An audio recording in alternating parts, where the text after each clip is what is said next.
Assalamualaikum warahmatullahi wabarakatuh. Perkenalkan, nama saya Jujulaiha dari kelas 12 MIPA 1. Di sini saya akan menjelaskan pengertian atau perbedaan pertumbuhan dan perkembangan pada tumbuhan. Yang pertama, pengertian pertumbuhan adalah proses pertambahan ukuran yang bersifat kuantitatif dan irreversibel, sedangkan perkembangan adalah proses menuju kedewasaan. Selanjutnya, untuk perbedaan pertumbuhan merupakan proses perubahan yang disertai dengan pertambahan ukuran akibat dari pembelahan dan pembesaran sel. Pertumbuhan memiliki sifat kuantitatif karena bisa dilihat dan diukur menggunakan alat ukur. Pertumbuhan juga memiliki sifat tidak dapat kembali seperti semula, irreversibel, dan tetap. Sedangkan untuk perbedaan perkembangan merupakan perubahan bentuk atau tipe sel menjadi lebih spesifik atau terspesialisasi, diferensiasi, dan proses menuju kedewasaan akibat adanya perubahan struktur dan fungsi sel, termasuk pembentukan jaringan dan organ morfogenesis. Perkembangan tidak dapat diukur menggunakan alat tertentu, sehingga perkembangan ini sifatnya kualitatif. Selanjutnya, di sini saya akan menjelaskan perbedaan perkecambahan tipe epigel dan hipogel.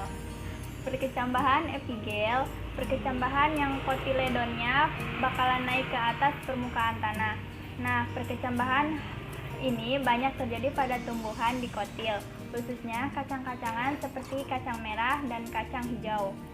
Selanjutnya, perkecambahan hipogel, perkecambahan yang kotiledonnya tetap terpendam di bawah tanah. Contoh perkecambahan hipogel bisa dilihat di tumbuhan monokotil, seperti jagung dan kelapa. Selanjutnya, saya akan menjelaskan faktor-faktor yang mempengaruhi pertumbuhan dan perkembangan pada tumbuhan. Secara garis besar dapat dibagi menjadi dua, yaitu faktor internal dan eksternal. Kedua faktor ini memiliki peran masing-masing dalam proses pertumbuhan dan perkembangan pada tumbuhan. Berikut saya uraikan kedua faktor tersebut. Yang pertama, faktor internal berasal dari dalam tubuh tumbuhan, antara lain gen dan fitohormon. Gen merupakan substansi pembawa sifat yang diturunkan dari induk ke generasi selanjutnya. Gen mempengaruhi ciri dan sifat makhluk hidup, di mana pada tumbuhan mempengaruhi bentuk tubuh, warna bunga, dan rasa buah. Gen juga menentukan kemampuan metabolisme, sehingga sangat mempengaruhi pertumbuhan dan perkembangan pada tumbuhan tersebut. Fitohormon merupakan zat yang berperan dalam mengendalikan berbagai fungsi di dalam tubuh. Meskipun jumlahnya sedikit, hormon memberikan pengaruh nyata dalam pengaturan berbagai proses dalam tubuh. Hormon yang mempengaruhi pertumbuhan dan perkembangan pada tumbuhan ada beragam jenisnya, yaitu ada auksin, gibberellin, etilen, sitokinin, asam absisat, kaolin, dan asam traumalin. Selanjutnya, faktor eksternal berasal dari tubuh tumbuhan, antara lain zat hara, suhu, air oksigen, dan kelembapan. Selanjutnya, yang terakhir yaitu perbedaan pertumbuhan primer dan sekunder.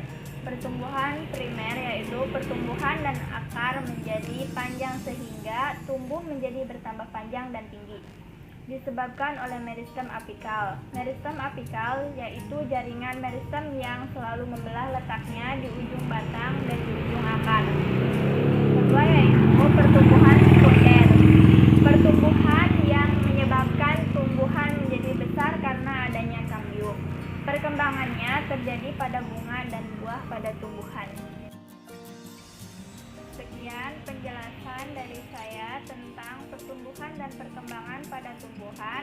Kurang lebihnya mohon maaf, dan jangan lupa patuhi protokol kesehatan.